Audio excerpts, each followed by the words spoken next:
नमस्कार, closing calls में आपका स्वागत है। आपके साथ मैं हूं मानसी दवे और दिल्ली स्टूडियो से मेरे सहयोगी अभिषेक सत्यव्रतम भी मेरे साथ आज जुड़े हैं। नए साल की बढ़िया शुरुआत होती हुई नजर आ रही है और इस वक्त अगर आप देखेंगे चौतरफा मजबूती के साथ बाजार ट्रेड कर रहे हैं। देखिए, काफी ऑप्टिमिस्टिक और पॉजिटिव रहना जरूरी है और इनफैक्ट बाजार ने भी यही तस्वीर आज दिखाई है। 23,800 के बिल्कुल नजदीक इस वक्त हम खड़े हैं। 150 अंकों की मजबूती निफ्टी में नजर आएगी। बाजार की बड़ी बातें आपके स्क्रीन पर लेकर आते हैं और आपको बताते हैं कि इस वक्त बाजार की दशा दिशा तस्वीर कैसी नजर आ रही है। बैंक निफ्टी की अगर बात करें, वहां पर भी करीब 400 अंकों की मजबूती, 51,200 के पार निकलता हुआ बैंक निफ्टी और खासतौर से बैंक्स फाइनेंशियल्स में जो लार्जर प्लेयर्स हैं और साथ ही छोटी मझौली बैंक से वहां पर अच्छे खासे मजबूती के ट्रेंड्स बिल्कुल नजर आ रहे हैं। इसी के साथ अगर आप देखेंगे, ऑटो सेल्स के डेटा आज आना शुरू हो चुके हैं और एक्सपेक्टेशन से तो बेहतर ही नजर आ रहे हैं, क्योंकि पिछले ऑटो बिक्री के आंकड़े जो थे बिल्कुल मिक्स बैग थे और इस वक्त अगर आप देखिए लार्जर ऑटो से जुड़ी जो कंपनियां हैं उसके अच्छे ऑटो सेल्स डेटा आए हैं, जिसका सीधा सीधा इंपैक्ट नजर आ रहा है। मारुति और साथ ही M&M मजबूत ऑटो बिक्री के डेटा के चलते आज स्टॉक्स में अच्छी मजबूती देखने को मिल रही है। तो ऑटो सेक्टर और साथ ही ऑटो एंसिलरी पर भी नजर होनी चाहिए, क्योंकि वहां पर अच्छा मोमेंटम बिल्टअप होता हुआ दिख रहा है। अब बजट जो है सिर्फ और सिर्फ एक महीना दूर है। इंपॉर्टेंट इवेंट कह सकते हैं इकोनॉमिक इंडिकेटिव एक्शन के लिहाज से, और कई सारे सेक्टर्स हैं जो कि बजट से ठीक पहले फोकस रेडार पर भी रहेंगे। लगातार हम आपको बता भी रहे हैं, बजट से जुड़ी एक्सक्लूसिव जानकारी भी दे रहे हैं और आज इंफ्रा, पावर, ये चुनिंदा प्लेयर्स और रेलवे जैसे क्षेत्र हैं जो कि मजबूती का ट्रेंड दिखा रहे हैं। इस लिस्ट में डिफेंस क्षेत्र को भी जोड़ना चाहिए कि बजट से ठीक पहले ये सारे के सारे सेक्टर्स हैं जो कि एब्सोल्यूट फोकस रेडार पर आ जाएंगे। और अगर आपको बताएं, होटल शहरों में नए साल की पार्टी जारी है। अच्छे खासे लेवल्स के साथ चुनिंदा ऑटो होटल स्पेस से जुड़े जो स्टॉक्स हैं वहां पर मजबूती का ट्रेंड देखने को मिल रहा है। तो चलिए, अच्छी तस्वीर इस वक्त बाजार की नजर आ रही है। सेक्टर स्पेसिफिक बाजार की चाल अगर आप देखेंगे तो अच्छी मजबूती ही पाएंगे। इनफैक्ट हर सेक्टर, हर पॉकेट में आज मजबूती है। रियल एस्टेट और मेटल बैक सीट पर बैठे हैं, वहां से सपोर्ट आज नहीं मिल रहे हैं, लेकिन उसके अलावा auto, energy, financial services, FMCG, IT, banks, pharma, हर तरफ अच्छा खासा एक्शन दिख रहा है। ऑन द शो क्विकली आपको बता देते हैं, उसके बाद आपको बताएंगे कि देखिए नए साल की शुरुआत तो हुई है, लेकिन अभिषेक ने एक डिटेल रिसर्च की है कि पिछले 10 सालों में जनवरी का महीना कैसा नजर आया। काफी इंटरेस्टिंग है ये जानना।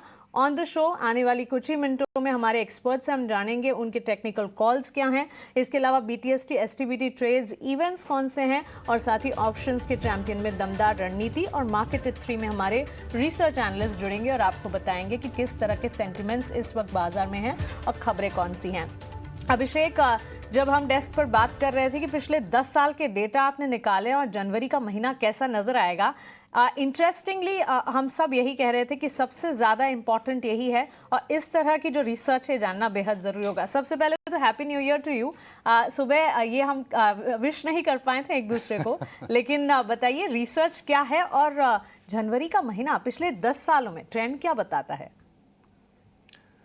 मानसी, आपको भी बहुत शुभकामनाएं नए साल की और उम्मीद करेंगे कि बहुत अच्छा बीते ये साल भी हर साल की तरफ। बहुत इंटरेस्टिंग डेटा निकले हैं। देखिए, अमूमन माना यह जाता है कि प्री बजट रैली बाजार में होती है, लोग ये मान के चलते हैं और बाजार में कई बार एंटर भी करते हैं, लेकिन पिछले 6 साल के मैं आंकड़े देख रहा था, बाजार ने नेगेटिव रिटर्न्स दिए हैं। कई बार तो बहुत ही छोटे छोटे नुकसान हैं, 0.1%, -0.01% के, लेकिन 6 साल से 19 से लेके अब तक एक बार भी बाजार ने पॉजिटिव रिटर्न नहीं दिया है। ये चीज नोटिस करने वाली है। और पिछले 20 में से 13 साल जनवरी में निफ्टी ने नेगेटिव रिटर्न्स दिए हैं। 10 साल में जो निफ्टी का जो औसत रिटर्न रहा है, औसत रिटर्न है 0.38%। ये 1% का भी नहीं है। बस राहत की चीज ये है कि औसत अगर आप निकालेंगे तो वो पॉजिटिव साइड पर जरूर जा रहा है। FIIs होता यह है कि क्रिसमस, न्यू ईयर के चलते थोड़ी छुट्टियों पर होते हैं, ये माहौल होता है और वो आंकड़ों में भी ट्रेंड दिख रहा है कि 2015 से लेकर 2024 ये जो 10 साल के आंकड़े हैं, इसमें FIIs 6 बार नेट सेलर रहे हैं। और वहीं अगर हम दूसरी तरफ बात करें, DIIs जो कि कह सकते हैं कि बाजार के संकट मोचक हैं, 10 में से 7 साल DIIs यानी कि डोमेस्टिक इंस्टीट्यूशनल इन्वेस्टर्स ने बाजार में खरीदारी की है, नेट बायर ये रहे हैं। तो ये डेटा है। 15 में करीब 6.5% के आसपास की तेजी हमने निफ्टी में देखी। 2016 में 5% की गिरावट, उसके बाद 17-18 एक तगड़े रिटर्न वाले साल रहे, लेकिन 19 से लगातार अब तक हम देख रहे हैं कि बाजार में एक भी साल ऐसा नहीं गया हो जब थोड़ा सा भी हमें निफ्टी में पॉजिटिव रिटर्न्स देखने को मिले। तो बजट को लेकर उत्साह तो रहता है, लेकिन पूरा बाजार चले इसकी कोई श्योरिटी नहीं है, और ये आंकड़ों में भी दिख रहा है। इसलिए स्टॉक स्पेसिफिक, सेक्टर स्पेसिफिक आपकी तैयारी होनी चाहिए, और ये तैयारी हम लगातार आपको ईटी न्यूज़ स्वदेश पर करवाते रहेंगे। एक महीने बजट को रह गए हैं, और ये एक महीना आप जरूर ईटी न्यूज़ स्वदेश के साथ बने रहिएगा। आपको हम बजट का तो आइडिया देंगे ही देंगे, एक से एक बढ़ के ट्रेड्स भी बजट के लिए आपको हम सुझाएंगे। तो जनवरी के आंकड़े, बजट पे नजर है, और देखना है आपको ईटी न्यूज़ स्वदेश। मानसी। बिल्कुल अभिषेक, ये डिटेल रिसर्च को आपने काफ़ी ब्रीफ एंड क्रिस्प में हमें समझाया। इनफैक्ट वॉलेटिलिटी ज़रूर देखी हमने 2024 को, अगर याद कीजिएगा, खट्टी मीठी यादें ही हैं, लेकिन इस तरह की वॉलेटिलिटी हमें तैयार कर रही थी एक तरह से बाजार के लिए। और नए साल की शुरुआत में ऑन ए पॉजिटिव नोट शुरुआत हमने ज़रूर की है, लेकिन एक लेसन ज़रूर मिला हमें कि बाजार में ऑलवेज वॉलेटिलिटी को डाइजेस्ट करना सीखना होगा और कॉशियस नज़रिया एट ऑल टाइम्स अपनाया जाए। चलिए, हमारे एक्सपर्ट्स की पैनल भी जुड़ गई हैं, उनका भी स्वागत करते हैं, उनसे बातचीत करते हैं और बाजार पर उनका नजरिया क्या है जानते हैं। मेरे साथ मेरी टेक्निकल पैनल पर कुणाल परार और रुचित जैन दोनों ही जुड़ गए हैं। कुणाल, रुचित, गुड आफ्टरनून, स्वागत है आपका ईटी नाउ स्वदेश पर। Happy new year to both of you. Ruchit, शुरुआत आपसे करेंगे। Man from Motilal Oswal house का क्या कहना है मोतीलाल ओसवाल हाउस का 2025 के आउटलुक को लेकर, और इस वक्त सेंटिमेंट्स जो नजर आ रहे हैं? देखिए, मजबूती के साइंस तो मिले हैं और पॉजिटिव शुरुआत नए साल की जरूर हमने की है। स्ट्रैटेजी क्या बनाएंगे, क्लोजिंग ट्रेड्स क्या हैं नए साल की शुरुआत में, कौन से स्टॉक्स हो जाएंगे रुचित? जी, वेरी गुड आफ्टरनून मानसी दी। सबसे पहले तो आपकी पूरी टीम और सभी दर्शकों को नए वर्ष की हार्दिक शुभकामनाएं। डेफिनेटली देखें तो पिछले 3 महीने काफी पेनफुल रहे मार्केट पार्टिसिपेंट्स के लिए, कि जहां पे हमने एक अच्छे खासे प्राइस वाइज करेक्टिव फेज देखे। लेकिन अगर आप थोड़े लॉन्गर टर्म चार्ट्स पे देखेंगे तो आई थिंक नो ये करेक्शन काफी एक हेल्दी करेक्शन माना जाना चाहिए with in the bull market. जो ट्रेंड हमने मार्च 2023, अप्रैल 2023 से लेके अक्टूबर 2024, ये 1.5 साल में कंसिस्टेंट अपमूव देखा है, उसमें कोई भी price wise corrective phase significantly नहीं रहते।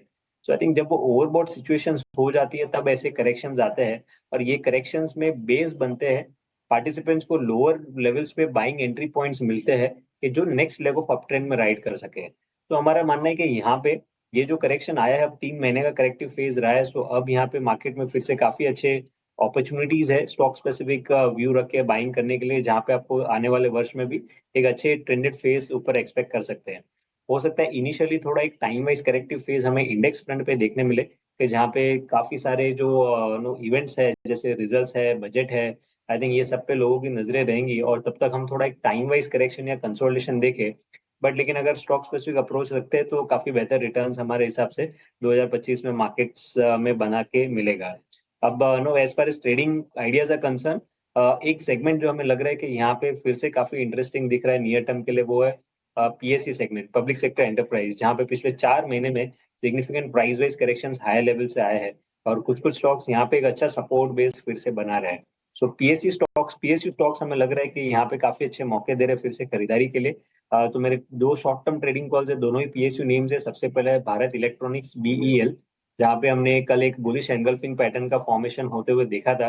प्राइस अपमूव्स में जैसे वॉल्यूम्स हमने स्टॉक में देखे, करेक्शंस में वैसे कोई वॉल्यूम बेस्ड सेलिंग नहीं रही है। सो यहाँ पे भी ये जो करेक्शन आया है पिछले कुछ दिनों में, काफी अच्छी अपॉर्चुनिटी है खरीदारी के लिए। ट्रेडिंग के पर्सपेक्टिव से 284 के स्टॉप लॉस से खरीदारी करने की सलाह है 310 के टारगेट के लिए। और एचपीसीएल मेरे दूसरे पिक रहेगी जहाँ पे खरीदारी की सलाह है। अगर आप ओएमसीज में देखेंगे तो जितना करेक्शन आईओसी और बीपीसीएल में आया है, उसके कंपैरेटिवली एचपीसीएल थोड़ा कम करेक्ट हुआ है।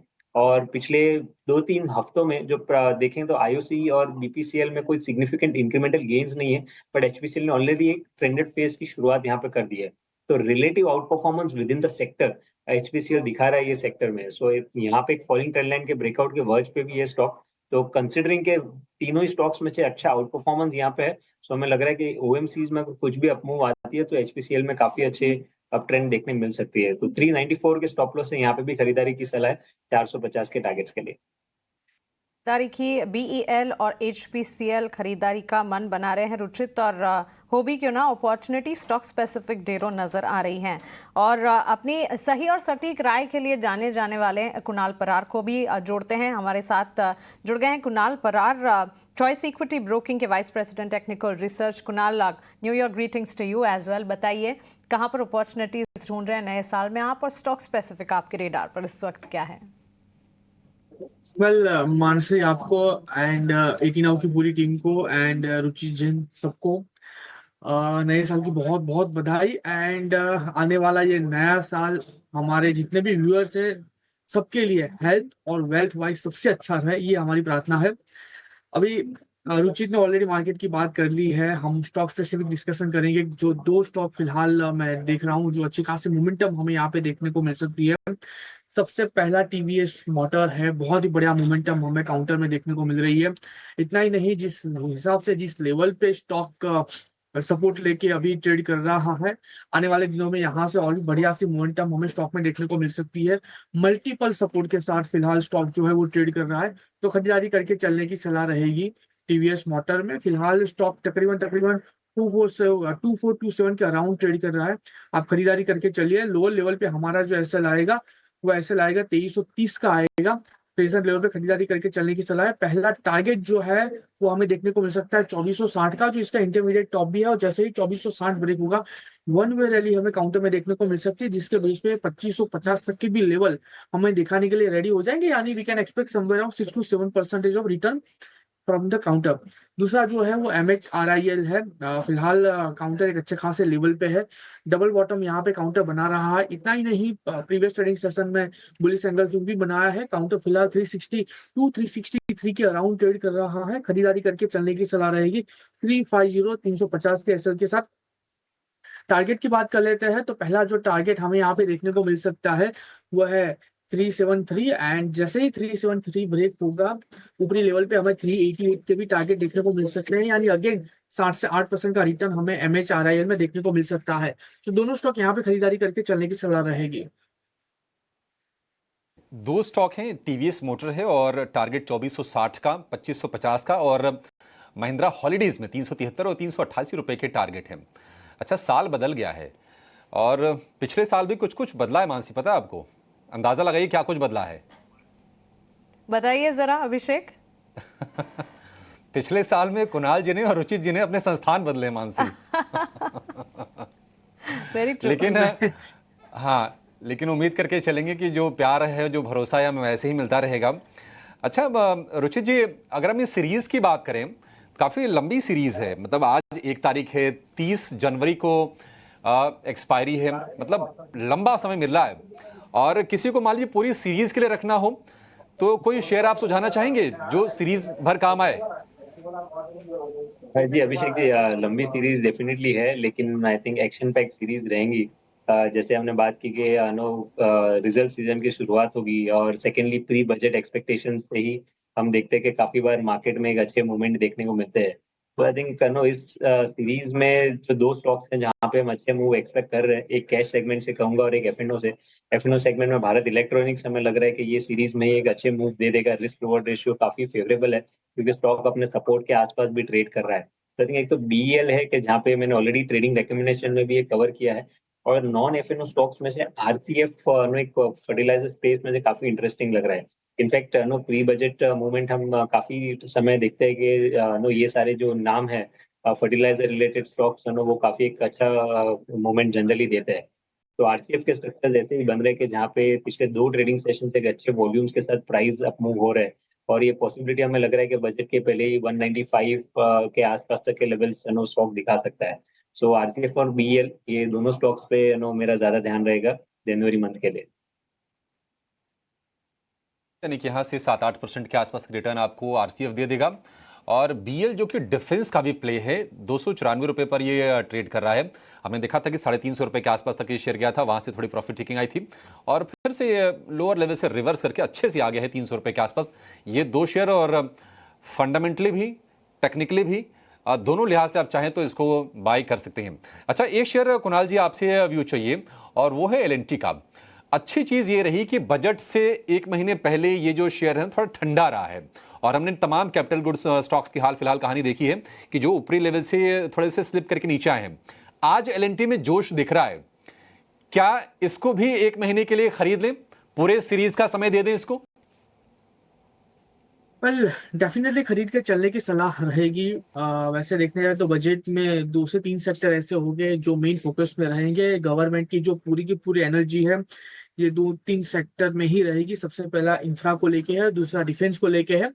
सो कहीं ना कहीं इंफ्रा पे अगर कुछ ज्यादा अनाउंसमेंट होता है तो वहां पे एल&टी को बहुत ही बड़ा बेनिफिट होने के चांसेस है। एल&टी खरीदारी करके चलने की सलाह डेफिनेटली है, क्योंकि 200 डीएमए के ऊपर है। कल एक बुलिश एंगल्फिंग कैंडलस्टिक्स फॉर्मेशन भी बनाया है, और ऑब्जेक्टिव एनालिसिस की बात करूं तो कहीं ना कहीं ये एक परफेक्ट लेवल है जहां पे एंट्री करके जा सकते हैं, खरीदारी करके जा सकते हैं। 3669 के अराउंड यहाँ पे खरीदारी करके चलने की सलाह रहेगी। और मैं मानूंगा कि लो लेवल पे जो एसएल हम मेंटेन करके चलेंगे वो है 3550 का रहेगा, और 3669 पे यहाँ पे खरीदारी करके चलने की सलाह है। पहला टारगेट है 3760, एंड जैसे ही ब्रेक होता है अल्टीमेट टारगेट 3910 का भी देखने को मिल सकता है। सो आप यहाँ पे भी 6 से 7% के मोमेंटम के एक्सपेक्टेशन रख सकते हो, और मुझे लग रहा है कि 2025 एक अच्छा खासा साल साबित हो सकता है, क्योंकि यहाँ पे 6 नंबर जो है वो आ रहा, सॉरी 9 नंबर आ रहा है। और कल मैं आपका एक स्पेशल शो देख रहा था जहाँ पे संजय जुमानी जी आके बात कर रहे थे 3, 6 और 9, और कहा था कि आप ये नंबर जिनके पास है उनके कंधे पे बंदूक रख के फोड़ सकते हो, फायदा ही फायदा होगा। तो 2025 मुझे लग रहा है कि एक ऐसा ही नंबर है 9 का जहां पे एक अच्छे खासे रिटर्न मार्केट में से देखने को मिल सकते हैं। करते हैं क्या न्यूमरोलॉजी में? हमें तो लगा कि नहीं, आप चार्ट देखते हैं, चार्ट पे जो दिख गया जो नंबर वही सही है फिर तो। वेल अभिषेक जी, मैं आपको बता दूं, मैं भी न्यूमरोलॉजी फॉलो करता हूँ। मैं भी जियोमेट्रिक प्लस न्यूमरोलॉजी में फॉलो करता हूँ, और मेरे जितने भी टारगेट है न्यूमरोलॉजी बेस्ड ही है। आप देखिए जितने भी टारगेट है, फर्स्ट टारगेट अचीव होता है क्योंकि वो डिग्री के बेस पे होता है, 270 डिग्री के बेस पे होता है, और स्टॉक अपनी लाइफ में एटलीस्ट एक रेंज के 270 डिग्री तक जाता ही जाता है। कोई बात नहीं, हम तो ये समझते थे कि नहीं नहीं, टेक्निकल हमारे जो एक्सपर्ट्स हैं उनके लिए कहते हैं ना कि रेखाओं का खेल है मुकद्दर। आप नंबर्स पे भी इतना जोर दे रहे हैं, ये बड़ा इंटरेस्टिंग है। अच्छा ये भी बताइए कुणाल जी और रुचि जी, आपके पास भी आएंगे, मानसी आपके पास भी आएंगे। अब नया साल शुरू हो गया है और हर बार होता है कि कोई ना कोई लोग रेजोल्यूशन लेते हैं। वो अलग बात है कि 5वें 6ठे दिन फिर याद नहीं रहता है। कोई रेजोल्यूशन आपने लिया नए साल का? वेल ऐसा 3 रेजोल्यूशन है जो मैंने लिए हैं नए साल में। सबसे पहला जो वर्क लाइफ 3? बैलेंस है वो करना है, क्योंकि थोड़ा सा डिस्टर्ब हो चुका है आजकल। दूसरा रेजोल्यूशन ये है कि इस नए साल में कुछ नया सीखना है, जिस हिसाब से मार्केट डायनेमिक चेंज हो रहे हैं पर्टिकुलरली। क्योंकि पहले हम लोग डिस्क्रिशनरी पे फोकस कर रहे थे, फिर नॉन डिस्क्रिशनरी आया, अभी सेमी डिस्क्रिशनरी पे लोग बहुत ज्यादा फोकस कर रहे हैं। तो इसको लेके कुछ नए सीखने का हम दूसरा रेजोल्यूशन। और तीसरी बात यह है कि कुछ नए नए सिटीज है, कुछ नए नए डेस्टिनेशन है जिसको एक्सप्लोर करना है। तो ये 3 नए रेजोल्यूशन है जो लिए हैं इस बार। तो थोड़ा साफ कीजिए ना कि क्या नया सीख रहे हैं आप और कौन से नए डेस्टिनेशन पर जाने का प्लान कर रहे हैं आप? वेल सबसे पहले डेस्टिनेशन की बात कर लेते हैं। वैसे राजस्थान है, साउथ है, नॉर्थ है, बहुत लोग घूम चुके हैं, लेकिन इस बार नॉर्थ ईस्ट जाने का प्लानिंग है। बहुत ही बढ़िया सिटीज है वहाँ पे, बहुत ही बढ़िया, जिसको हम 7 सिस्टर्स कहते हैं, जो अभी अनटच है। आई थिंक मैंने सुना है कि वहाँ पे आपको ऐसे ऐसे प्लेसेस मिलेंगे जहाँ पे ज्यादा भीड़ भाड़ तो नहीं होती, लेकिन कुदरत ने अपनी जो बाहें है वहां पे फैला के रखी है, चारों ओर ग्रीनरी ग्रीनरी, बहुत ही बढ़िया नजारे हैं। तो उसका एक प्लानिंग है। और दूसरा नॉन डिस्क्रिशनरी में, सेमी डिस्क्रिशनरी में हम प्लानिंग ये है कि कैसे आप नंबर के बेस पे पोर्टफोलियो रिबैलेंस कर सकते हो, यानी कि कैसे आप कॉन्फिडेंस के साथ ट्रेड लेके जा सकते हो। ठीक है, तीन रेजोल्यूशन इंटरेस्टिंग है। मतलब लोग एक कर लें, वो पूरा कर लें, बहुत होता है। हमारी पूरी शुभकामनाएं हैं आपके साथ कुणाल जी की ये आप पूरा करें। रुचि जी आप बताइए, आपका रेजोल्यूशन क्या है? आप भी कहीं घूमने फिरने या कहीं जाने का, कुछ नया सीखने का, या फिर कुछ और है, कोई कमिटमेंट है लाइफ से कोई? अभिषेक जी, जैसा आपने कहा कि जनरली जो रेजोल्यूशंस बनाते हैं वो 1 से 2 हफ्ते से ज्यादा चलते नहीं है, तो इसीलिए मैंने कोई लिस्ट तो नहीं बनाई है मेरे रेजोल्यूशंस की। बट हाँ, एक चीज जरूर ध्यान में रखी है या सोचा हुआ है कि जैसे आपको पता है कि अब नई कंपनी ज्वाइन की है, तो यहाँ मेरा प्रीवियस के कंपेरेटिवली ट्रेवलिंग टाइम काफी यहाँ पे बच रहा है, क्योंकि मेरे घर के पास में ही हाँ, ये ऑफिस है। सो जो ट्रेवलिंग टाइम अच्छा। बच रहा है मेरा, उस समय में नो या तो वॉक है या नो कुछ एक्सरसाइजेज है कि जिससे मैं नो स्वस्थ रह सकूं, यही करूंगा। और फिलहाल तो मैं इसी रेजोल्यूशन पर स्टिक होने का विचार मेरा है। बढ़िया है, वेल्थ तो बना ही रहे हैं आप, हेल्थ भी बनाइए। आपको पूरी शुभकामनाएं। मानसी आप भी बताइए, लगे हाथ आप भी बता दीजिए कोई ऐसा रेजोल्यूशन जो कई साल से आप सोच रही हो पूरा ना हो रहा, इस साल आपने पक्का इरादा क्यों नहीं इस साल पूरा करके रहूंगी? अभिषेक, मैं तो बताऊंगी अपने रेजोल्यूशन, लेकिन उसके बाद सवाल आपसे भी पूछेंगे हम, आपको भी आपके रेजोल्यूशंस बताने हैं। सो कुणाल, एक तो ट्रैवल की आपने बात कही, बहुत अच्छा लगा ये सुनकर। रुचित, ट्रैवल टाइम आपका ऑफिस तक का कम हो गया, ये सुनकर बहुत अच्छा लगा, क्योंकि मुंबई में इस तरह के ट्रैवल टाइम कम होना बहुत ज़्यादा लीवे देता है, बहुत ज़्यादा स्पेस मिलेगी आपको आपके पर्सनल डेवलपमेंट के लिए। मेरे रेजोल्यूशन, अभिषेक, वैसे रेजोल्यूशन कहें या विशेज़ कहें, 3 हैं। Health and fitness, health and fitness पर ध्यान देती हूँ और भी ज़्यादा देना चाहती हूँ। डाइट्स पर ध्यान देना चाहती हूँ, तो ये पहला। सेकंड है रीडिंग, एविड रीडर बनने की कोशिश ज़रूर करती हूँ। वैसे पढ़ लिख हम ज़रूर लेते हैं अभिषेक, लेकिन वो काम के ज़रिए पढ़ लिख लेते हैं, लेकिन पर्टिकुलरली किताबें पढ़ना, ये भी एक बहुत अच्छी चीज़ है, बहुत अच्छी आदत है। इसे मैं एक तरह से अपने लाइफ का हिस्सा बनाना चाहती हूँ, तो इस पर काम करूँगी। और तीसरा ट्रैवलिंग, यस, ट्रैवल करने से एक अलग ही कह सकते हैं कि डेवलपमेंट होती है, ग्रोथ होती है। और एक ही लाइफ है, इतनी बड़ी दुनिया है, तो क्यों ना जगह देखी जाए, ट्रैवल किया जाए। तो ये तीसरी विश भी है, रेजोल्यूशन ना कहकर ये तीसरी विश है जिसको पूरा करना तो चाहूँगी। कोई पर्टिकुलर कोई जगह है मानसी जहां पर जाने की इच्छा है आपकी? देखिए, वैसे तो मन मेरा स्पीति वैली जाने का था, पर इस वक्त अगर आप देखें काफी ठंड हो चुकी है वहां पर। आई डोंट थिंक ये सही टाइम है अभी, तो शुरुआत शायद मैं ऊटी से कर लूं फिलहाल। नहीं, अभी देखिए होता है, विंटर स्पीति ट्रिप होती है, आप जाइए, वहां पर बहुत सारे लोग जाते हैं, अगर इच्छा है अगर तो। लेकिन अभिषेक, वी वोंट लीव यू, आप बताइए आपके क्या रेजोल्यूशन है इस साल के? देखिए, मेरे ना आप तीनों लोगों की जो मिला जुला की चीज़ है ना, मतलब उससे ज़्यादा रेजोल्यूशन क्या ही होगा। एक तो हेल्थ फिटनेस पर मेरा भी फोकस में सोचा है कि थोड़ा ज़्यादा करूँगा, और अब तक योग को ना मैं डेली रूटीन में शामिल कर नहीं पाया हूँ। सोचा कई बार है, इस बार सोच रहा हूँ कि नहीं, उसको कायदे से करें। और आपने जो कहा कि ये रीडिंग वाली, बहुत सारी इंटरेस्टिंग किताबें लिखी जाती हैं, बहुत सारी चीज़ें होती हैं, और हम कहीं ना कहीं थोड़े अछूते रह जाते हैं, कई बार टाइम के अभाव में और कई बार अपनी चीज़ों में फंसे रह के। तो उसके लिए अलग से एक टाइम डेडिकेट करके मैं सोच रहा हूँ कि थोड़ी सी ये आदत को भी शामिल किया जाए। तो ये 2 मेन चीज़ें, बाकी तो 2 ही रखे तो अच्छा है, ज़्यादा करेंगे तो पूरा हो नहीं पाएगा फिर वो। चलिए, बिल्कुल, तो हमारे व्यूअर्स को भी हमारे बेस्ट विशेस हैं कि जो भी रेजोल्यूशंस, जो भी विशेस आप प्लान कर रहे हैं इस साल के लिए, उसे आप पूरा बिल्कुल कर पाएं। चलिए आगे बढ़ते हैं, और अब वक्त हो चुका है ऑप्शन की रणनीति जानने का, ऑप्शन के चैंपियन हमारे इस खास सेगमेंट में। तो इस सेगमेंट का भी एक रुख कर लेते हैं।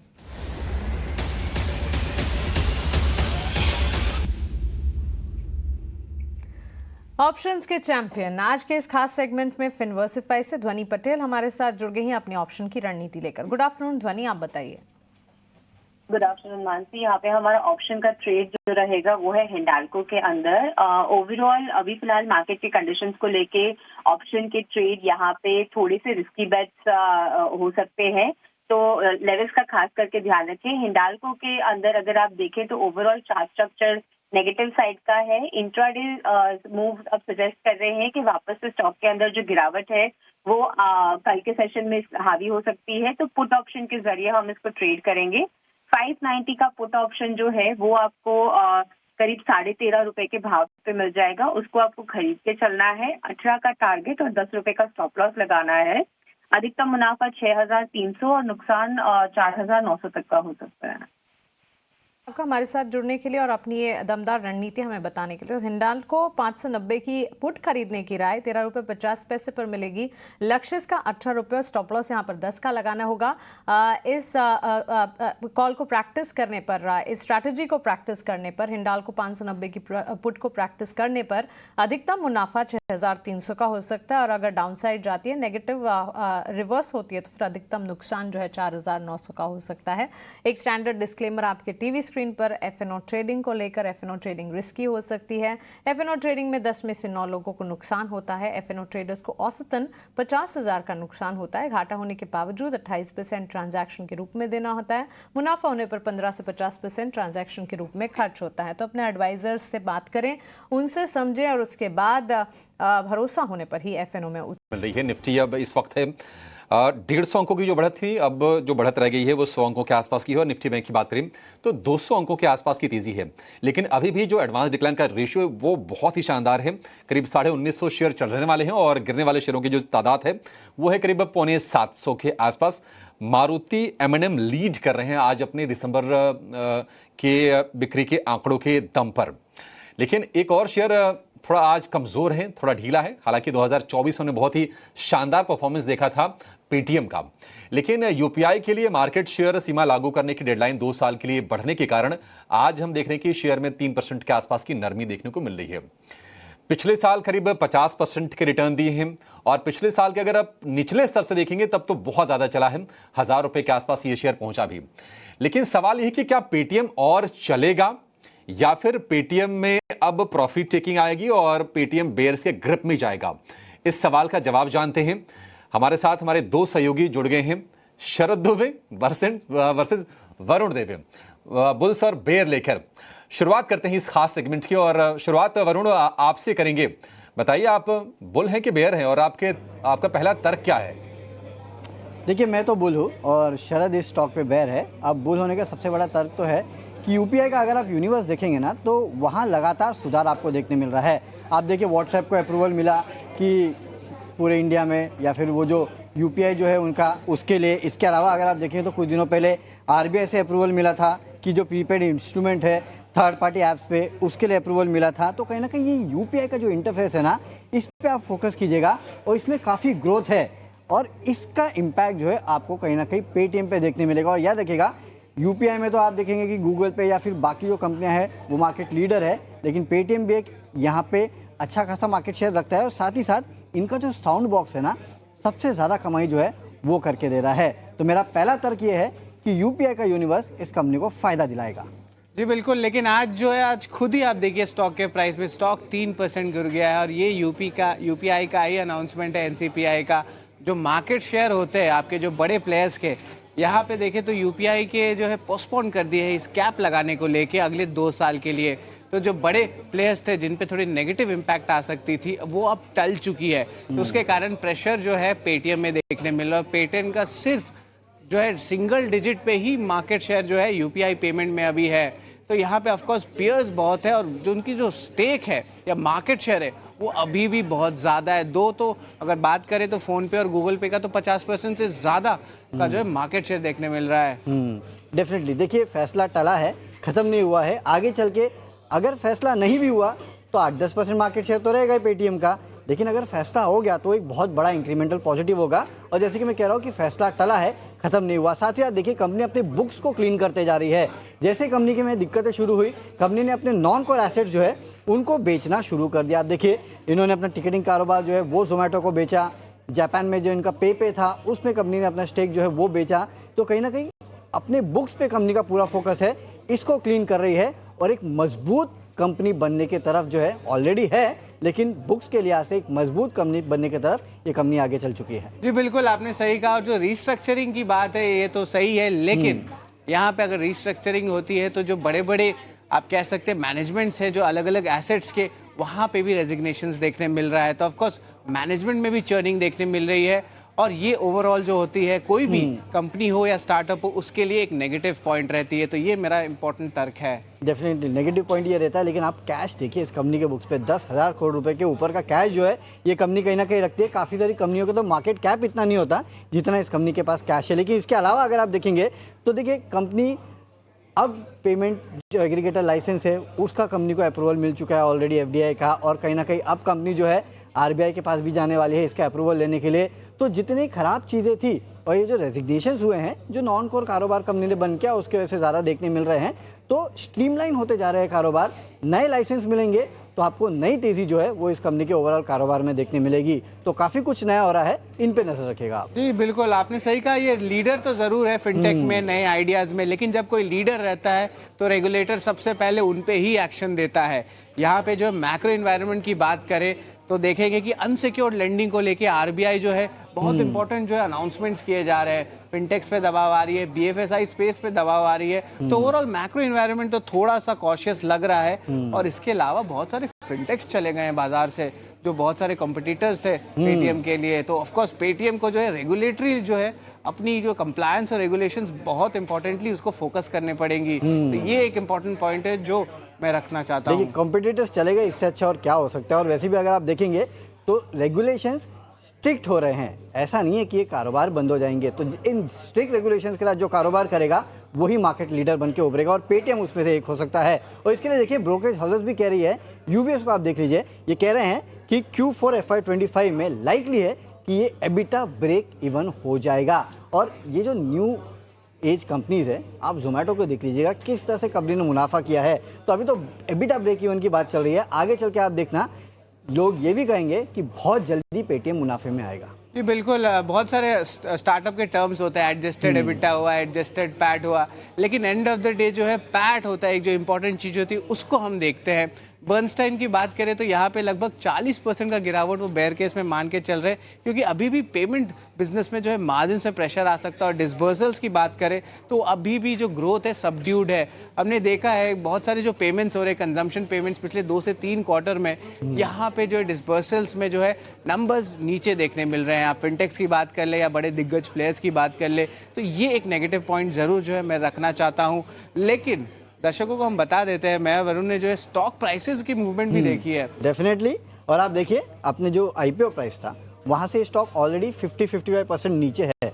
और जितनी भी नेगेटिव खबरें आपने इनफैक्ट देखा होगा, जिस दिन से इसकी लिस्टिंग हुई थी पहली मैक्वेरी की रिपोर्ट आई थी जो कि नेगेटिव थी, और उसके बाद से लगातार नेगेटिव चीज़ें ही आ रही है। तो जितनी भी नेगेटिव चीज़ें हैं ना, इस कंपनी के स्टॉक प्राइस में फैक्टर्ड इन है। तो यहाँ से जो होगा वो इस कंपनी का अच्छा ही होगा। और शायद मैं इंतजार करूंगा उस दिन का, और शायद बहुत जल्द वो दिन आएगा जब ये आईपीओ प्राइस पे भी पहुंचेगा। जी बिल्कुल, आईपीओ प्राइस तो 2150 का है, लेकिन मैं एक चीज़ बता दूं कि एक साल में स्टॉक ऑलरेडी बहुत चल चुका है वरुण, 50% के ऊपर आ गया है, ग्रोथ बहुत देख रहे हो। जो टारगेट प्राइस होते हैं ब्रोकिंग हाउस के सबके जो है, आप सोच सकते सिवाय बर्नस्टाइन के जिसका 1000 का है, बाकी सबके टारगेट प्राइस आ गए हैं। और आगे जाते हुए क्या ये ग्रोथ देखने वाली है मोमेंटम अगले साल की थोड़ी मॉडरेशन होगी, ये जो है चर्चा का विषय रहेगा। डेफिनेटली, तो चर्चा का विषय तो काफ़ी कुछ रहेगा पेटीएम में, और पेटीएम लगातार चर्चा में रहेगा क्योंकि लगातार ये स्टॉक जो है वो खबरों में रहता है। हमने तो अपना वर्डिक्ट बता दिया, अभिषेक आप अपनी तरफ से बताइए, आप किसके तरफ है?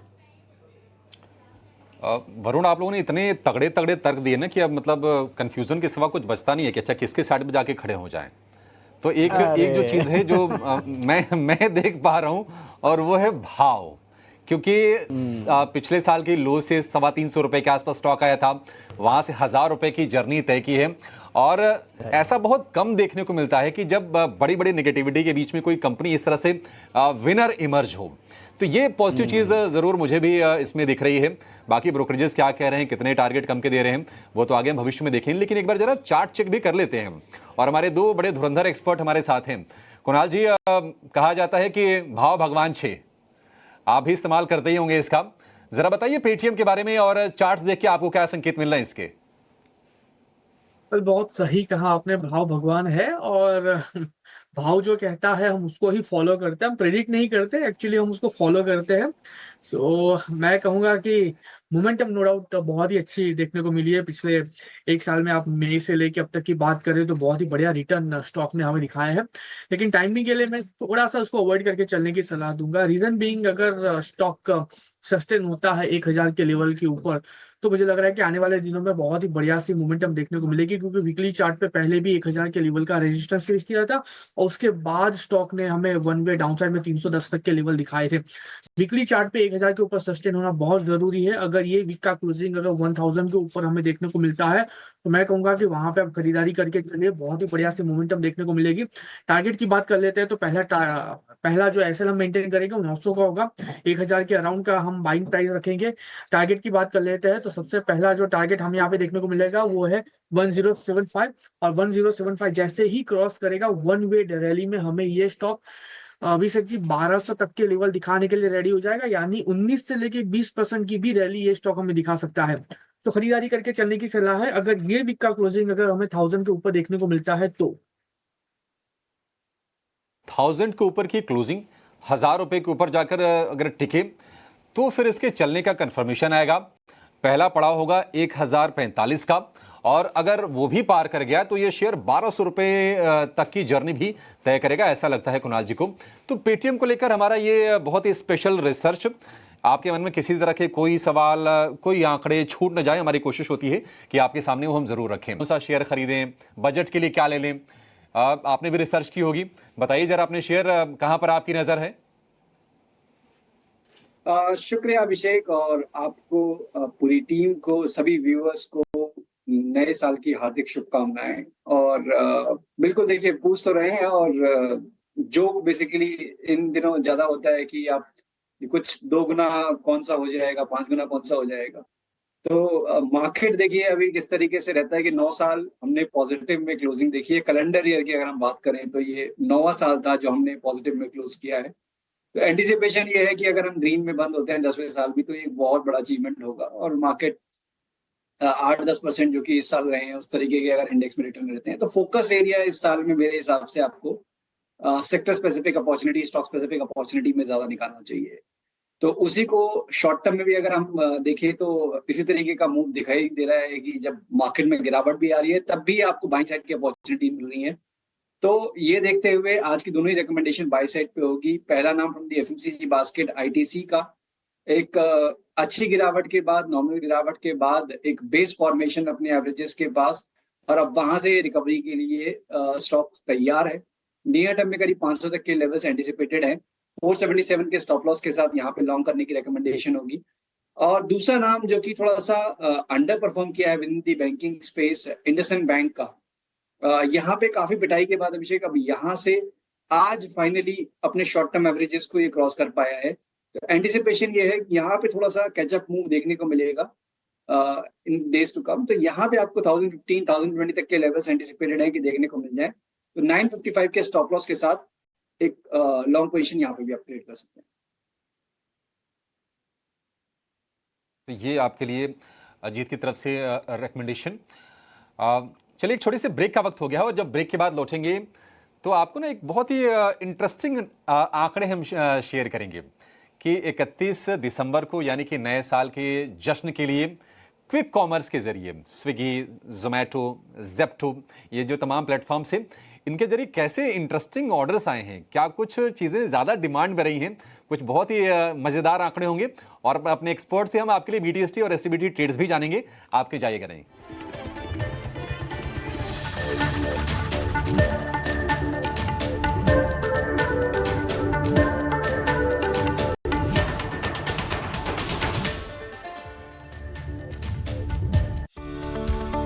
मुख्यमंत्री भगवंत सिंह मान की अगुवाई में पंजाब सरकार कर रही है राज्य में स्वास्थ्य सेवा के बुनियादी ढांचे का विस्तार। 2 करोड़ ਦੇ ਨੇੜੇ ਬੰਦਾ ਉੱਥੇ ਆ ਕੇ ਦਵਾਈ ਲੈ ਕੇ ਜਾ ਚੁੱਕਿਆ ਵਾਪਸ। ਵੱਡੇ ਹਸਪਤਾਲਾਂ 'ਚ ਲੈਣਾ ਨਹੀਂ ਲੱਗਣਾ ਪਿਆ। पंजाब सरकार द्वारा राज्य में 881 आम आदमी क्लिनिक शुरू किए गए हैं, जहां लोगों को बेहतरीन और निःशुल्क स्वास्थ्य सेवाएं उपलब्ध कराई जा रही हैं। इन क्लिनिक्स में लोगों को डॉक्टरी परामर्श के साथ साथ 80 से ज्यादा मुफ्त दवाइयां तथा 38 निःशुल्क डायग्नोस्टिक टेस्ट की सुविधाएं भी दी जा रही हैं। हॉस्पिटलों सानू जाने की जरूरत नहीं पैंदी हैगी। हुण आ क्लीनिक शुरू होया करके असीं बड़े आराम नाल इत्थों दवाई लैके जल्दी चल जाईदा आ। पंजाब सरकार के आम आदमी क्लिनिक्स प्रदेश के लोगों को समय पर गुणवत्तापूर्वक इलाज देने के साथ साथ उनके आर्थिक बोझ को भी कर रही है कम। पंजाब सरकार आम आदमी क्लिनिक्स द्वारा ला रही है प्रदेश में स्वास्थ्य सेवा के क्षेत्र में क्रांति।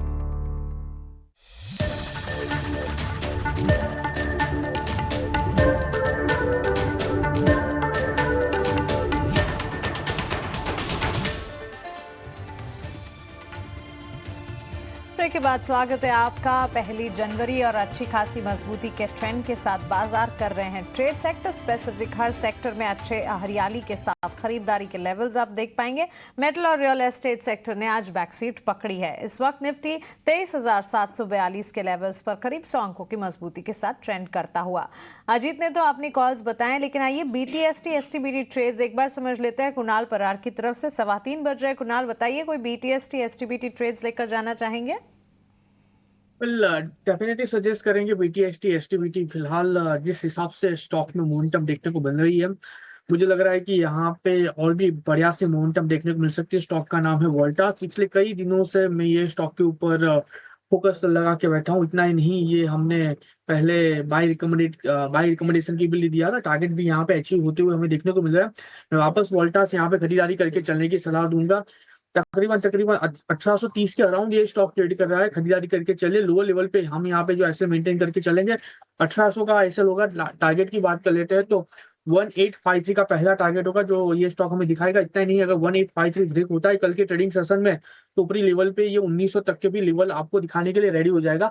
अब ये बीटीएसटी तो है, लेकिन मैं इतना जरूर कहूंगा कि बीटीएसटी के साथ साथ अगर आपको इसके भी लेवल दिखाने के लिए रेडी हो जाएगा तो वोल्टास बीटीएसटी करके डेफिनेटली करने की सलाह रहेगी विद स्ट्रिक्ट एसएल 1800। तो करके जाएं ही, लेकिन पोजिशनल बेसिस पर 2200 तक के लेवल्स भी एंटिसिपेट करके चल रहे हैं वोल्टास में। Kunal, Ajit, good afternoon, new year greetings to you. Auto sector पर आपका एक नजरिया जानना चाहूंगी, क्योंकि आज ऑटो बिक्री के डेटा आए, ऑटो सेल्स नंबर और अच्छे ऑटो बिक्री आंकड़े आए, जिसके चलते मारुति, M&M जैसे स्टॉक्स हैं जहां पर अच्छा मोमेंटम हम देख रहे हैं। इस वक्त निफ्टी ऑटो इंडेक्स भी अगर देखेंगे करीब 300 अंकों की मजबूती है। कुणाल के रेडार पर ऑटो स्टॉक्स हैं ही, आपकी राय ऑटो सेक्टर पर और साथ ही ऑटो एंसिलरीज पर क्या बन रही हैं? गुड आफ्टरनून मानसी, और आपको भी नए साल की हार्दिक शुभकामनाएं। और बिल्कुल देखिए, ऑटो में आज रिस्पाइट जरूर है, बट अगर आप देखेंगे तो ऑटो एज ए इंडेक्स यहाँ पे काफी टाइम से एक अंडर परफॉर्मेंस चली रही थी।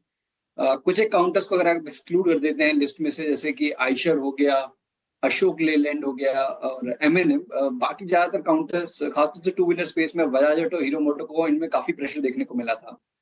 तो उन्हीं लेवल्स को रीटेस्ट करने के बाद वहां पे ऑटो इंडेक्स में कंसोलिडेशन का दौर है देखने को जो मिल रहा है। अभी भी इंडेक्स आपका लॉन्ग टर्म एवरेजेस के नीचे ही है। तो मैं कहूंगा कि इसमें आपको सिलेक्टिव रहने की जरूरत है, नो डाउट। इनफैक्ट जैसे कि मैंने शो की शुरुआत में भी बोला कि मार्केट के नेगेटिव टोन के बावजूद भी आपको sector specific across the board आपको कहीं ना कहीं बाइंग अपॉर्चुनिटीज दिख रही है। तो with in the auto pack मुझे लगता है कि आयशर, M&M ये तो बेस्ट नाम है जहां पे कि आपको फोकस होना चाहिए अगर आप ऑटो पैक को ट्रेड करने वाले हैं। क्योंकि जस्ट अगर यहाँ से रिकवरी एक्सटेंड होती है ऑटो स्पेस में, जिसकी पॉसिबिलिटी दिख रही है कि थोड़ा बहुत और एक्सटेंशन हो सकता है, तो ये दोनों काउंटर डेफिनेटली आउट परफॉर्म कर सकते हैं। तो आयशर और M&M इन पे आपको फोकस होना चाहिए। आयशर मोटर्स, M&M पर फोकस रखें। अच्छी खासी मजबूती का ट्रेंड यहाँ पर देखने को मिला है और अच्छे ऑटो बिक्री के data on the face of it आ रहे हैं, जिसका एक इम्पैक्ट इस वक्त आप देख रहे हैं सेक्टर और स्टॉक स्पेसिफिक चाल पर। कुणाल, ये रोड एंड इंफ्रा वाली कंपनियां जो है अच्छा एक्शन आज दिखा रही है। IRB इंफ्रा के स्टॉक प्राइस को देखे करीब 4% की तेजी के साथ ये स्टॉक ट्रेड करता है। और NCC, नागार्जुना कंस्ट्रक्शन कंपनी, आज सुबह भी इसकी बातचीत हम कर रहे थे, मजबूत ट्रेंड था, वहां से थोड़ी सी मुनाफा वसूली भी इस वक्त नजर आ रही है, लेकिन 1.5% की तेजी अब भी इंटैक्ट है। रोड एंड इंफ्रा स्पेस पर कोई पर्टिकुलर पसंदीदा स्क्रिप्ट्स अगर आपके पास हो?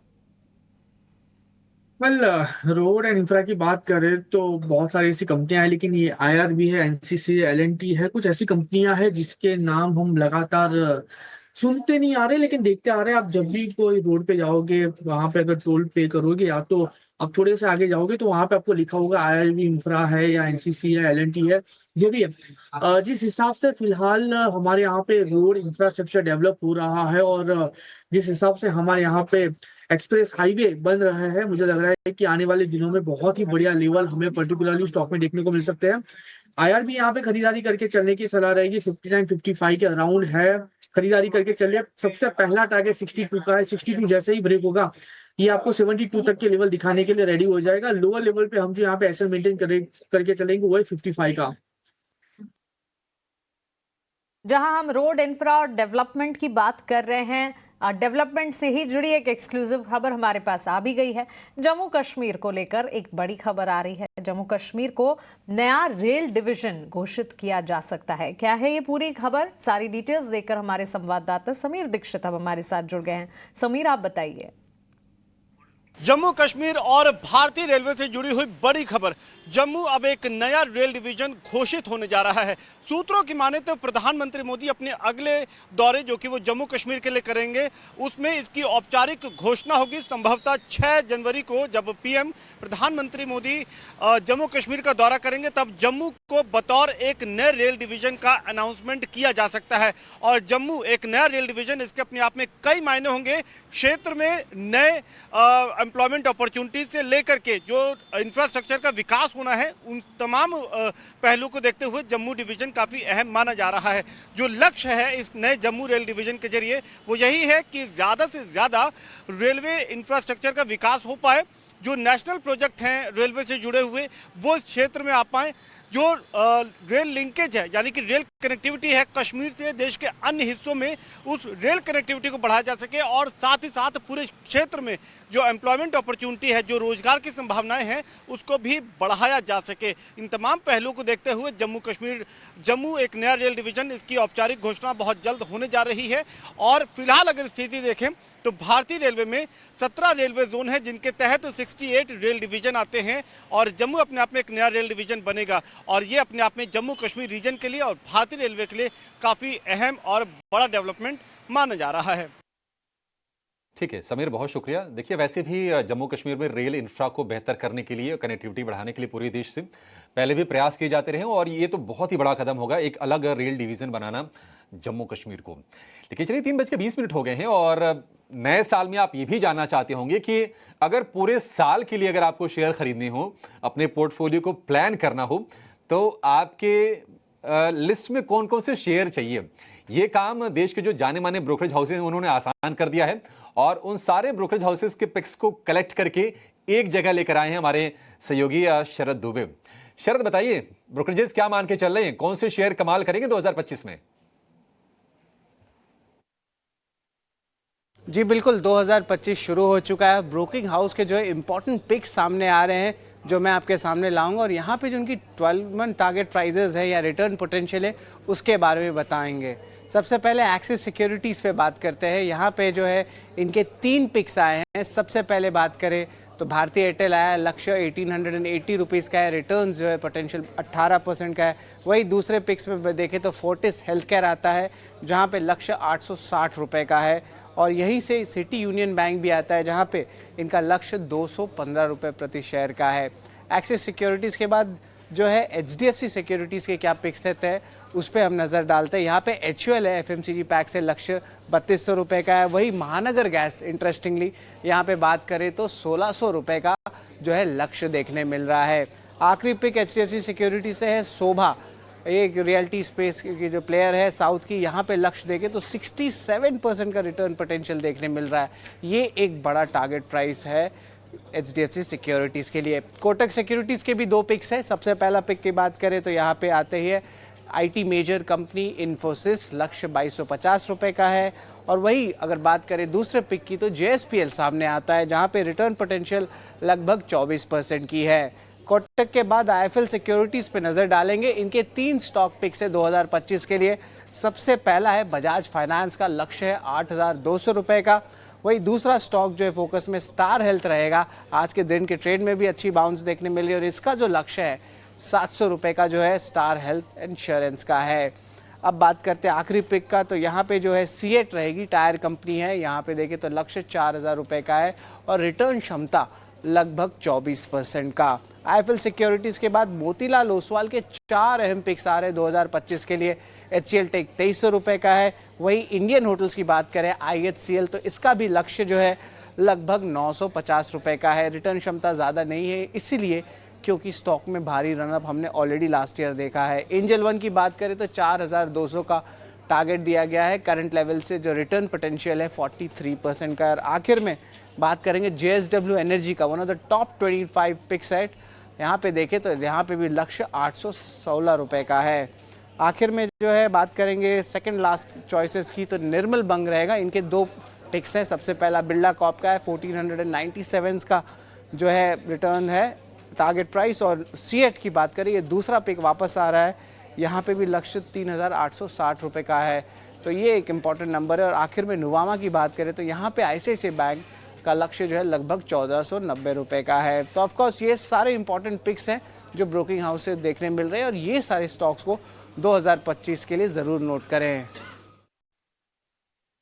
बेहद इंटरेस्टिंग ये रिसर्च और ब्रोकरेज हाउसेस के रेडार पर कौन से सेक्टर्स हैं, उन सेक्टर से जुड़े कौन से स्टॉक्स हैं, इसकी लिस्ट अगर आपको मिल जाए तो आपकी पूरी तैयारी हो जाए। और यही तैयारी आपकी शरद ने करवाई है। इसमें बैंक्स, फाइनेंशियल्स हैं, ऑटो है, सिटी गैस डिस्ट्रीब्यूशन कंपनियां हैं, हेल्थ केयर, फार्मा, डायग्नोस्टिक से जुड़ी कंपनियां भी यहाँ पर हैं, जहाँ पर फोकस लगातार ब्रोकरेज हाउसेस का है। तो इन पर खास तौर से आपकी नज़र होनी चाहिए। और रियल एस्टेट पैक पर भी इस वक्त शोभा लिमिटेड में ब्रोकरेजेस के रेडार पर अच्छे खासे टारगेट्स एंटिसिपेट करके चल रहे हैं पूरे के पूरे साल के लिए। रियल एस्टेट सेक्टर आज कमजोर जरूर है, लेकिन अप साइकिल जो है उन्हें लॉन्ग टर्म प्ले बिल्कुल जारी रहेगी। ऐसी एक इंटरेस्टिंग रिसर्च आपको और बताते हैं। देखिए 31 दिसंबर यानी कि जब last day of the year है, तब तो सब लोग सेलिब्रेट करते हैं और ऐसी ही सेलिब्रेशन 31 दिसंबर 2024 पर भी देखने को मिली। और 31 दिसंबर यानी कि कल की रात पूरी दुनिया ने नए साल का जश्न धूमधाम से मनाया है और भारत में भी जश्न का माहौल ज़बरदस्त रहा। तो ऐसे में लोगों ने जोमेटो और ब्लिंकिट साथ ही जेप्टो पर क्या क्या चीज़ें ऑर्डर की, क्योंकि यहाँ जश्न मनाना था, पार्टी बनानी थी। कुछ लोगों ने बाहर जाकर पार्टी की, कुछ लोगों ने हाउस पार्टी भी की। तो क्या चीज़ें ऑर्डर की गई, बढ़िया इंटरेस्टिंग डिटेल्स लेकर मौजूद है हमारी सहयोगी। आइए उनसे जानते हैं। आप बताइए, आस्था बताइए। जी बिल्कुल, जैसा आपने कहा बिल्कुल सही कहा। पूरे भारत भर में बहुत ही धूमधाम से 31st का सेलिब्रेशन हुआ, 1 जनवरी का सेलिब्रेशन हुआ। लेकिन क्विक कॉमर्स में क्या फन फैक्ट्स है, क्या ट्रेंड्स निकल कर आए हैं इस साल, वो हम आपको बताते हैं। हम सबसे पहले स्विगी से शुरू करते हैं। स्विगी और इंस्टामार्ट पे लगभग उनकी रिपोर्ट ने ये बताया कि जो उनके जो डिलीवरी के गाइस हैं, जो पार्टनर्स हैं, उन्होंने लगभग 60 लाख किलोमीटर से ज़्यादा ट्रैवल कर करके पूरे पैन इंडिया 31st पे डिलीवरी ऑर्डर्स को डिलीवर किया है। साथ ही साथ अगर अब खाने की बात हो रही है तो चिकन बिरयानी सबसे पहले नंबर पे आती है। तो चिकन बिरयानी डिलीवर करी गई है नोएडा में सिर्फ 160 सेकंड्स के अंदर। और ये फन फैक्ट है कि डिलीवरी गाय ने अपनी रिपोर्ट में ये भी बताया कि जितने कम टाइम में डिलीवरी हुई, उतने ज़्यादा टाइम में यूज़र ने दरवाज़ा खोलने में लगा दिया। तो ये बहुत ही ट्रेंड्स और फनी चीज़ें हमको इस रिपोर्ट से जानने को मिली। साथ ही साथ अभी एक नया ट्रेंड देखने को मिला है स्विगी में कि न्यू ईयर के टाइम बहुत ही सारे यूज़र्स ने, कम से कम 3 लाख यूज़र्स ने केक ऑर्डर करे हैं नया साल सेलिब्रेट करने के लिए। और ज़्यादा से ज़्यादा लगभग 2 लाख लोगों ने, बैंगल नंबर पे आता है, कम से कम 2,24,000 पिज़्ज़ाज डिलीवर हुए हैं 31st मिडनाइट को। और कोची में इस बार सारे रिकॉर्ड ब्रेक हुए हैं। लखनऊ से ज़्यादा कोची के ऑर्डर्स देखने को मिल रहे हैं, एक्सीड कर चुका है कोची ऑर्डर्स में। और बर्गर्स भी पीछे नहीं है, 1,16,000 बर्गर्स के ऑर्डर भी देखने को मिले हैं स्विगी इंस्टामार्ट पे। बहुत बहुत इंटरेस्टिंग डेटा इनफैक्ट। और देखिए यहाँ पर बिरयानी, पिज्ज़ा ही नहीं, चिप्स, सोडा और एरेटेड ड्रिंक्स भी है, जिस पर हाउस पार्टी भी की है लोगों ने इनफैक्ट। और देखिए अपने प्रियजनों के लिए, अपने रिलेटिव्स के लिए भी ऑर्डर्स किए हैं। So interesting data. और इसी डेटा की तर्ज पर एक राय जोमेटो स्विगी पर भी बनती है। अजीत, क्या कहेंगे quick commerce space, delivery space की अगर बात करें, अब तो इस लिस्ट में स्विगी भी जुड़ गया है जोमेटो के साथ साथ। जी बिल्कुल। अगर जोमेटो और ब्लिंकिट की बात करें तो जोमेटो भी पीछे नहीं है। चिप्स और सोडा में उन्होंने अपने पिछले साल का रिकॉर्ड भी तोड़ दिया है। 7 बजे तक ही बहुत ज़्यादा अपना रिकॉर्ड एक्सीड करने का उसमें न्यूज़ आ रही थी। साथ साथ एक बहुत ही नया ट्रेंड देखने को मिला है। लोगों ने अंगूर बहुत ऑर्डर करे हैं, जो यूजुअल अनयूजुअल दिन पे, नॉर्मल डेज पे जितने अंगूर होते हैं उससे डबल ट्रिपल टाइप अंगूर लोगों ने ऑर्डर करे हैं। कुछ कस्टम्स होते हैं कि अंगूर खाकर लोगों की इच्छाएं पूरी होती है, विशेष पूरी होती है। तो ये ट्रेंड ज़रूर देखने को मिला है यहाँ पे। और ऑलरेडी ब्लिंकिट ने बोल दिया है कि वो सरपास कर चुके हैं रिपोर्ट। और आखिरी प्लेटफॉर्म अगर हम जेप्टो की बात करें तो जेप्टो ने भी अपनी प्लेटफॉर्म पे रिपोर्ट में। बिल्कुल। अजीत, एक सवाल आपसे था वैसे मेरा, जोमेटो और स्विगी पर क्विक राय दीजिएगा, बस 1.5 मिनट बचे हैं बाजार बंद होने के लिए। यहाँ पे दोनों ही स्टॉक्स ने काफी स्ट्रॉन्ग परफॉर्मेंस दी है मानसी, और अभी भी टोन पॉजिटिव ही है मेरे हिसाब से। जिनके पास जोमेटो है उनको बने रहना चाहिए जब तक कि 265 के लेवल को होल्ड कर रहा है। स्विगी में भी एक काफी स्ट्रॉन्ग ट्रैक्शन मिला है। कम डेटा है अपने पास, कुछ ज्यादा कमेंट करने के लिए है नहीं, बट 520 का लेवल मेरे हिसाब से एक इम्पोर्टेंट सपोर्ट इसके लिए है। दोनों ही स्टॉक में बने रहने की रिकमेंडेशन होगी। ये एक राय आपको मिलती हुई, लेकिन बाजार क्लोजिंग की तरफ बढ़ता हुआ और साल के पहले दिन खुशहाली देखने को मिली भारतीय बाजार में। हमारे पास सपोर्ट नहीं थे ज़्यादा विदेशी बाजार से, लेकिन अब तो भारतीय बाजार अपने सपोर्ट सिस्टम पर काफ़ी बढ़िया चलता है। और इसी तरह की तस्वीर आप देखेंगे भी। गेनिंग मोमेंटम हमने देखा ऑटो प्लेयर्स में, कैपिटल गुड स्पेस में, फाइनेंस से जुड़े कुछ स्टॉक्स, और पर्टिकुलरली अगर आप देखें फार्मा, हेल्थ केयर, डायग्नोस्टिक ने भी आज बाजार को संभालने का काम किया। भले रियल एस्टेट पैक ने आज एक ब्रीदर लिया, लेकिन अब साइकिल उम्मीद बिल्कुल जारी है और ब्रोकरेजेस के रेडार पर भी रियल एस्टेट से जुड़ी बड़ी तमाम कंपनियां। Maruti Suzuki, M&M, L&T, Bajaj finance major contributors रहे जो कि बाजार को आज दिन भर संभाल रहे थे। और ड्रैगर्स की अगर बात करें, यानी कि जहां से कमजोरी हाथ लगी उस लिस्ट में Hindalco, ONGC, Adani ports, Bajaj auto, Divi's lab जैसे काउंटर्स देखने को मिले। इसके अलावा अगर आप देखेंगे इंश्योरेंस स्टॉक्स में आज तेजी नजर आई। JIC, RE, new India assurance, star health जैसे स्टॉक्स रहे जहां पर मजबूती का ट्रेंड था। इसके साथ साथ EMS स्टॉक्स में भी खरीदारी और फर्टिलाइजर में DAP पर सब्सिडी बढ़ने की जो खबर आई, इससे शेयरों में अच्छी खासी रौनक देखने को मिली। Select pharma plays of course बाजार को संभाल रहे थे, लेकिन sector of the day auto sector को कहना चाहिए, क्योंकि ऑटो डेटा आए, ऑटो सेल्स के डेटा, उसके ठीक बाद हमने देखा कि ऑटो स्टॉक्स में, ऑटो सेक्टर में रफ्तार जो है बिल्कुल देखने को मिली। ऑटो के साथ साथ फाइनेंशियल सर्विसेज, एनर्जी और साथ ही कंजम्पशन थीम भी रही, जहां पर बाजार को सपोर्ट मिलता दिखा। क्लोजिंग आपके स्क्रीन पर एडवांस डिक्लाइन रेशियो में एडवांसेस का पलड़ा भारी, 1900 एडवांसेस के सामने 700 डिक्लाइन, 23,758 के स्तर पर करीब 113 अंकों की मजबूती के साथ हम क्लोज होते हुए निफ्टी में। बैंक निफ्टी 51,000 के पार, 235 अंकों की मजबूती, यहाँ पर 450 अंकों की मजबूती के साथ सेंसेक्स भी इस वक्त क्लोज होता हुआ। मिड कैप और स्मॉल कैप में भी 200 अंकों की मजबूती आप पाएंगे। तो जिस तरह की सदी हुई शुरुआत, उससे भी बेहतर इस वक्त क्लोजिंग साल के पहले दिन बाजार दिखाता हुआ on a very positive note इस वक्त मार्केट में क्लोजिंग हम देख रहे हैं। स्टॉक स्पेसिफिक बढ़िया मौके मिले और उम्मीद यही करेंगे कि बाजार इसी तरह से मजबूती का ट्रेंड जो है जारी रखे पूरे साल भर। 2025 बेहद अच्छी शुरुआत होती हुई और क्लोजिंग बेल में भी हरियाली, सिर्फ डिक्लाइंस जो हैं वो लाल निशान में, जो कि एक पॉजिटिव नजर आएगा। बाकी हर तरफ आप देखेंगे खरीदारी का ट्रेंड और फेयर इंडिकेटर पर भी नजर होनी चाहिए। कंफर्ट लेवल्स पर ये भी इस वक्त ट्रेड करता हुआ जरूर नजर आएगा। कुणाल, अजीत, बहुत शुक्रिया आपका हमारे साथ जुड़ने के लिए, सवालों के जवाब देने के लिए और बाजार पर अपना नजरिया हमारे साथ शेयर करने के लिए। फिलहाल क्लोजिंग कॉल्स में इतना ही। मुझे और अभिषेक को आप दीजिए इजाजत, लेकिन 18 आवर स्वदेश पर खबरों का सिलसिला लगातार जारी है। बने रहें हमारे साथ। नमस्कार।